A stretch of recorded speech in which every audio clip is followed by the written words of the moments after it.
마태복음 13장입니다. 마태복음 13장에서는 주님께서 천국에 관하여 7 비유를 하시는 말씀이 나옵니다. 1번 집에서 나가시어 바닷가에 앉으심. 이스라엘 집을 버리시고 이방인에게로 향하셨음. 마태복음 13장 1절 2절. 그날에 예수님께서 집에서 나가시어 바닷가에 앉으셨다. 큰 무리가 예수님께로 모여드니 그분은 배에 올라 앉으셨고 온 무리는 물가에 서 있었다. A. 마태복음 12장 끝에서 하늘의 왕은 유대 종교 지도자들에게 철저히 배척받으시고 그들과 갈라지셨다. 그날 그분은 집에서 나가시어 바닷가에 앉으셨다.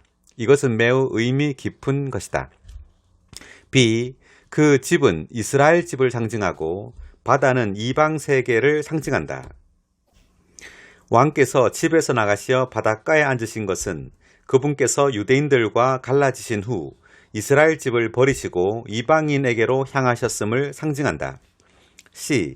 주님께서 왕국의 비밀들에 관한 비유를 말씀해 주신 것은 바로 그분께서 집에서 나가시어 바닷가에 계셨을 때였다. 이것은 왕국의 비밀들이 교회 안에서 계시되었음을 상징한다. D. 바다에 있지만 바다에 속하지 않는 배는 세상에 있지만 세상에 속하지 않는 교회를 의미한다. E. 하늘에 속한 왕국의 왕께서 유대인들을 버리시고 이방인들에게로 향하신 후에 왕국의 비밀들을 비유로 계시하신 것은 바로 배 안, 즉 교회 안에서였다. 2번 마태복음 13장의 7 비유. A. 비유란 무엇을 계시하기도 하고 감추기도 하는 간단한 이야기이다. B. 하나의 비유 안에서 무언가 비밀스러운 것이 계시되기도 하지만 이 동일한 비밀이 그 비유에 의해서 감춰지기도 한다. C. 주 예수님께서 마태복음 13장에서 7 비유를 말씀하셨을 때 처음 4 비유는 공개된 장소에서 군중에게 말씀하셨고 마지막 3 비유는 집안에서 제자들에게 말씀하셨다. D. 그러나 군중과 제자들 모두 그 의미를 이해하지 못했다. 오직 주님께서 비유들 안에 있는 비밀들을 밝히셨을 때야 비로소 제자들이 그것들을 이해하였다. 2. 7 비유. 1번 씨 뿌리는 사람의 비유. 주님이 땅 위에 계시던 때 생명의 씨이신 그분 자신을 흙인 사람 안으로 뿌리심. 2번 가라지 비유. 오순절날 이후의 시기. 기독교계의 조직. 3번 겨자씨 비유. 콘스탄틴 대제부터 시작되어 오늘날까지 로마 천주교회와 개혁교회들과 개신교회들. 4번 고운 가루에 넣은 누룩의 비유. 로마 천주교회의 누룩, 크리스마스와 부활절과 십자가 형상. 5번 밭에 감추어진 보물의 비유. 생명의 변화의 결과로서 보석으로 건축된 교회. 6번 좋은 진주를 찾는 상인의 비유. 이방 세계에서 나오는 거듭난 믿는 이들로 구성된 진주인 교회. 7번 각종 물고기를 모으는 그물의 비유. 주님께서 다시 오실 때 믿지 않는 이방인들, 열국들을 처리하시는 것에 관한 양과 염소의 비유. 3번 씨 뿌리는 비유. 길가, 흙이 얕게 덮인 바위 위 가시덤불, 좋은 땅. 4장소죠. 마태복음 13장 3절에서 8절. 그러자 예수님께서 그들에게 많은 것을 비유로 말씀하셨다. 보십시오. 씨를 뿌리는 사람이 뿌리러 나가서 씨를 뿌렸는데 어떤 씨들은 길가에 떨어져 새들이 와서 먹어버렸고 또 어떤 씨들은 흙이 얕게 덮인 바위 위에 떨어지니 흙이 깊지 아니하여 곧 싹이 나왔지만 해가 돋아 내리쬐니 뿌리가 없어 말라버렸으며 또 어떤 씨들은 가시덤불에 떨어지니 가시나무가 자라서 숨이 막히게 하였습니다. 그러나 어떤 씨들은 좋은 땅에 떨어지니 어떤 것은 100배, 어떤 것은 60배, 또 어떤 것은 30배로 열매를 맺었습니다. A. 씨를 뿌리는 사람은 주님 자신이었다. B. 씨들은 왕국의 말씀이며 주님은 말씀 안에 생명으로 계신다. C. 길가는 길 가까운 곳을 가리킨다. 그곳은 통행이 많아 단단하게 굳어져서 씨가 뚫고 들어가기가 어렵다. 길가는 세상적인 통행으로 굳어져서 왕국의 말씀을 깨닫고 이해하는데 열리지 않는 마음을 상징한다. D. 새들은 굳어진 마음에 뿌려진 왕국의 말씀을 빼앗아가는 악한 자 사탄을 상징한다. 자, 이것은 우리가 세상적인 통행이 많을 때 이러한 왕국의 말씀이 우리 안에 뿌리를 내리지 못하고 그 새들, 즉 악한 자 사탄이 이 말씀을 빼앗아간다는 것을 의미합니다. 2. 흙이 얕게 덮인 바위는 왕국의 말씀을 받지 못하는 얕은 마음을 상징한다. 그런 마음의 깊은 속에서 바위들, 감추어진 죄들, 개인적인 욕망들, 자기 추구, 자기 연민이 있는데 그런 것들은 그 씨가 마음 깊은 곳에 뿌리 내리는 것을 방해한다. F. 내리쬐는 해는 환난이나 박해를 상징한다. 내리쬐는 태양열은 뿌리 내리지 못한 씨를 마르게 한다. G. 태양열은 일단 씨가 깊이 뿌리를 내린 후에는 곡식을 자라고 있게 하지만 씨가 뿌리를 내리지 못했을 때에는 자라고 있게 하는 그 태양열이 씨에 치명적인 타격이 된다. H. 가시덤불은 이 세상의 염려와 재물의 속임수를 상징하는데 그런 것들이 말씀을 극도로 숨막히게 하여 마음에서 씨가 자라는 것을 막고 열매를 맺지 못하게 한다. I. 좋은 땅은 세상적인 통행으로 굳어지지 않고 감추어진 죄들이 없으며 이 세상에 염려도 없고 재물에 속지 않는 좋은 마음을 상징한다. 그러한 마음은 그 땅 구석구석에 말씀을 받아들여 그 말씀이 자라고 열매를 맺고 100배나 거두게 한다. 4번 밀, 왕국의 아들들, 가라지, 악한 자의 아들들. 마태복음 13장 24, 25절. 예수님께서 그들 앞에 또 다른 비유를 드셔서 말씀하셨다. 천국은 마치 좋은 씨를 자기 밭에 뿌리는 사람과 같습니다. 사람들이 자는 동안 그의 원수가 와서 밀 가운데 가라지를 뿌리고 갔습니다. 가라지. A. 자는 사람들은 노예들이며 주님의 노예들, 주로 사도들을 가리킨다. 주님의 원수인 마귀가 와서 참된 믿는 이들 가운데 거짓 믿는 이들을 뿌린 것은 바로 주님의 노예들이 깨어있지 않고 잠을 자고 있을 때였다. B. 구약에서 하나님의 왕국에 있던 이스라엘 자손들은 포도원에서 자라는 포도에 비유되었지만 신약에서 천국에 있는 왕국 백성은 밭에서 자라는 밀에 비유된다.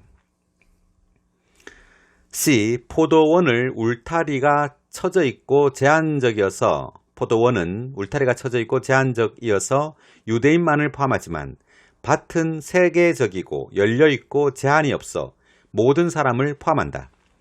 D. 가라지는 일종의 독보리이며 밀처럼 보이는 잡초이다. 그 씨에는 독이 있어서 잠이 오게 하고 구토증이 나게 하고 경련을 일으키고 심지어 목숨을 잃게 할 수도 있다. E.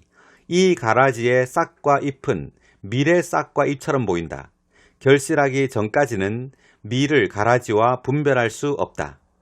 밀의 이삭은 금빛 나는 노란색이지만 가라지의 이삭은 검은색이다. 5번 겨자씨가 나무가 됨. 천국의 외형인 바깥 조직을 형성. 기독교계의 사업들. 마태복음 13장 31, 32절. 예수님께서 그들 앞에 또 다른 비유를 드셔서 말씀하셨다. 천국은 마치 어떤 사람이 자기 밭에 갖다 심은 겨자씨 한 알과 같습니다. 겨자씨는 어떤 씨보다도 작으나 자라서 푸성기보다 커져 나무가 되니 하늘의 새들이 와서 그 가지들에 깃들입니다. A.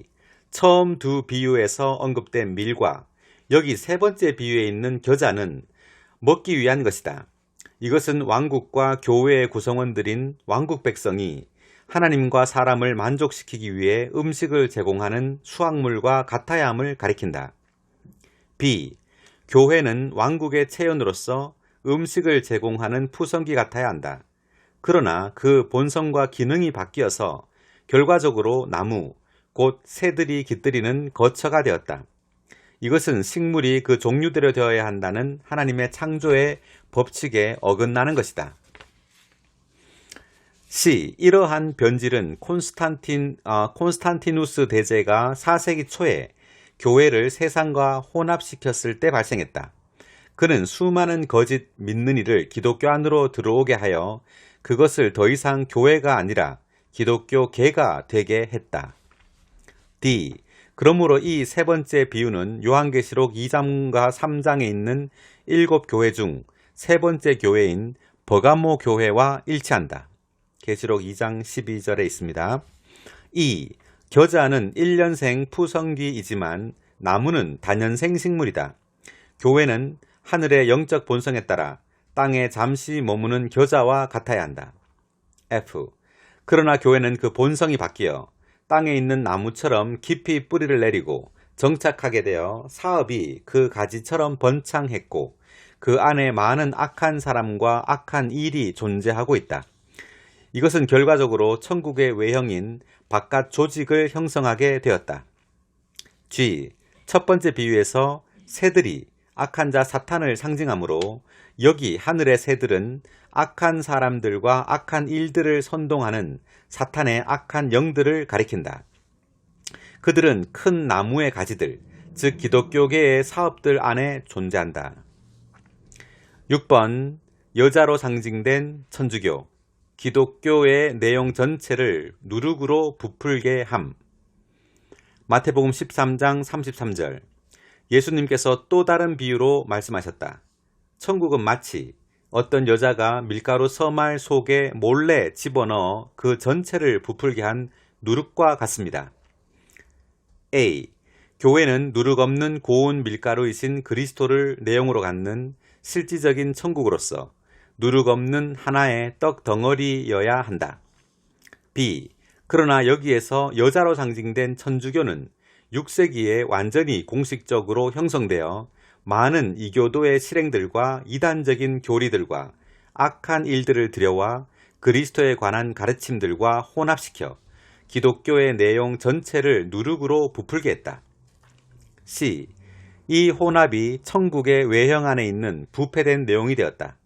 이 네 번째 비유는 요한계시록 2장과 3장에 있는 7교회 중 네 번째 교회인 두아디라 교회와 일치한다. D.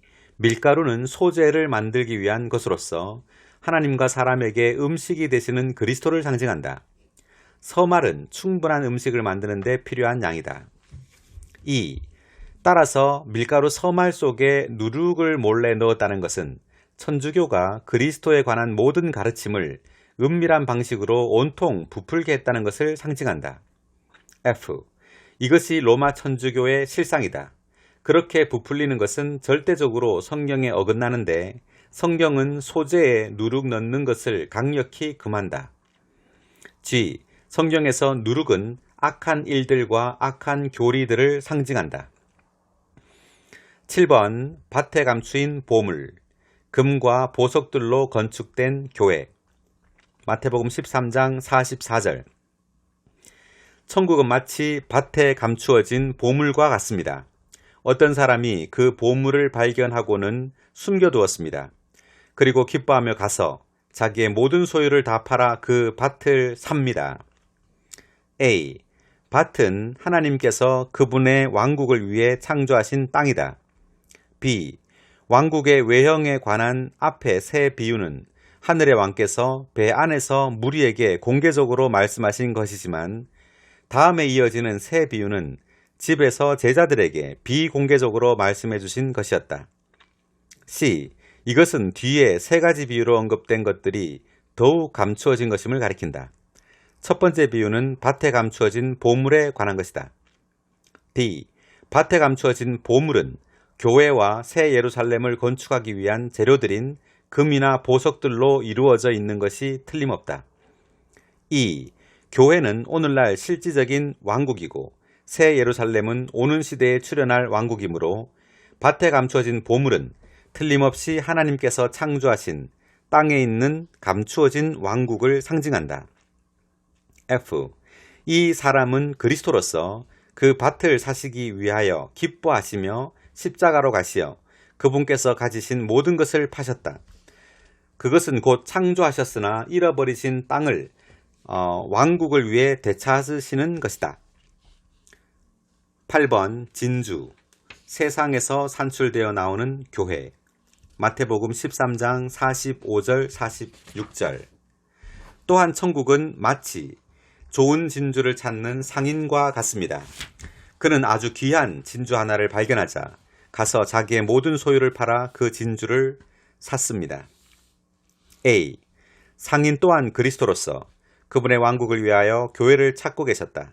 마태복음 16장 18절과 18장 17절에서 교회를 발견하신 후 그분은 십자가로 가셔서 그분께서 가지신 모든 소유를 다 파시어 왕국을 위해 교회를 사셨다.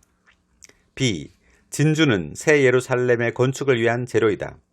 살아있는 조개는 살아계신 그리스도를 말하고, 살아있는 조개가 죽음의 물, 죽음으로 가득한 세상. 죽음의 물에서 작은 모래알, 죄인, 작은 모래알로 상처를 받고 그 상처를 주는 모래알, 믿는 이가 상처를 주는 모래알 주위에 생명즙을 분비함으로써 진주가 산출된다. 자, 이 생명즙은 주님께서 죽고 부활하신 후 생명 주시는 영이 된 바로 그 생명 주시는 영을 말합니다. 생명 주시는 영이 모래알인 믿는 이들 안으로 분비되어 들어가서 모래를 그 진주가 되게 하는 것을 의미합니다. C. 진주는 사탄으로 말미암아 부패된 세상을 상징하는 바다에서 나오기 때문에 교회를 가리킨다. 교회는 주로 이방 세계에서 나온 거듭난 믿는 이들로 구성되며 아주 귀한 것이다. 9번 각종 물고기를 모으는 그물, 영원한 복음, 양과 염소. 마태복음 13장 47, 48절. 또 천국은 마치 바다에 던져서 각종 물고기를 모으는 그물과 같습니다. 그물이 가득 차면 물가로 끌어올려 놓고 앉아서 좋은 것은 그릇에 담고 나쁜 것은 내버렸습니다. A.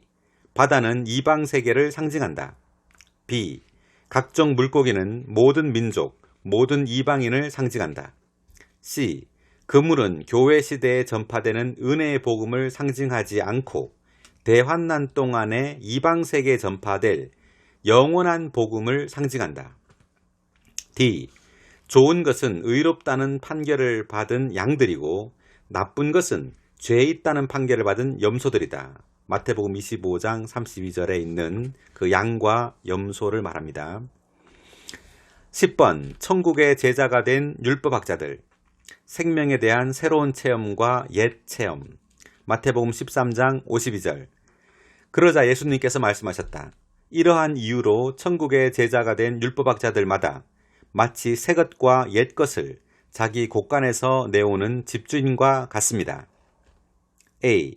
주님은 왕국의 비밀들에 관한 7 비유를 제시하신 후에 제자가 된 율법학자를 보물을 가지고 있는 집주인에 비유하셨다. B. 이 집주인은 새 것과 옛 것이 가득히 저장된 곳간을 가지고 있다. 이 새 것과 옛 것은 성경에 대한 새 지식과 옛 지식뿐만 아니라 왕국 안에서 생명에 대한 새로운 체험과 옛 체험을 상징한다. 11번 목수의 아들, 천연적인 지식, 바리새인, 배척, 갈릴리인들, 불신. 마태복음 13장 54절에서 58절. 이 사람이 어디서 이러한 지혜와 능력의 일을 얻었습니까? 이 사람은 목수의 아들이 아닙니까? 그의 어머니는 마리아, 그의 형제들은 야고보, 요셉, 시몬, 유다가 아닙니까? 그의 누이들은 다 우리와 함께 있지 않습니까? 그런데 이 사람이 어디서 이 모든 것을 얻었습니까? 그들이 예수님 때문에 실족하니 예수님께서 그들에게 신원자가 자기 고향과 자기 집 밖에서는 존경을 받지 못하는 일이 없습니다. 라고 하시고 그들이 믿지 않으므로 거기서는 능력의 일을 많이 행하지 않으셨다. A. 여기 갈릴리 사람들도 그분의 영에 따라 알지 못하고 육체대로 알았다. 그들은 그들의 천연적인 지식 때문에 눈이 멀어 있었다. B. 하늘의 왕은 바리새인들이 그분을 배척했으므로 그들을 버리셨다. 주님은 갈릴리인들의 불신 때문에 그들 가운데서 능력의 일을 많이 행하지 않으셨다. C. 신성하고 비밀한 영역. 공기 같은 영이신 그리스도. 1번. 우리 생활 가운데 모든 것이 신성하고 비밀스러워야 한다. 이것이 우리가 주 예수님에게서 보는 것이다. 사람들이 그분이 행하신 것을 보았을 때 그들은 놀라며 이 사람이 어디서 이러한 지혜와 능력의 일을 얻었습니까? 이 사람은 그 목수의 아들이 아닙니까? 라고 말했다. 2번. 이것은 그분이 행하신 모든 것이 신성하고도 비밀스러웠기 때문이다. 하나님께서 그분을 통하여 사셨다. 그분은 육체로 나타나신 하나님이셨다. 이것은 큰 비밀이다. 신성이 비밀스럽고 인간적인 방식으로 나타났다. 3번. 그분의 비밀스러운 인간 생활은 신성한 영역이며 이 영역이 하나님의 왕국이다. 이 우주 안에 신성하고 비밀한 영역이 있다. 4번. 주님은 그분의 인간 생활 안에서 신성한 사실들을 사셨고 이것이 그분의 인간 생활을 비밀스럽게 만들었다. 인성 안에 있는 신성한 것은 비밀스럽다. 아멘. 마태복음 13장을 마치겠습니다.